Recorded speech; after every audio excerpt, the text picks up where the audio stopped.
Hello, welcome at Carrier Supply. My name is Rutger, and what we're now going to do is install a wind deflector to the roll bar of the MR2. This is the actual wind deflector which fits to the roll bar. It's from the brand Aperta. It's made here in the Netherlands. It's mesh, so it reduces wind turbulence. What comes with the wind deflector are these bolts and plastic caps. So now I'm going to show you how to attach it to the roll bar.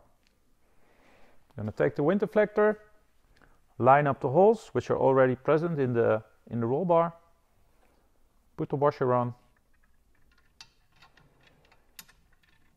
and tighten it.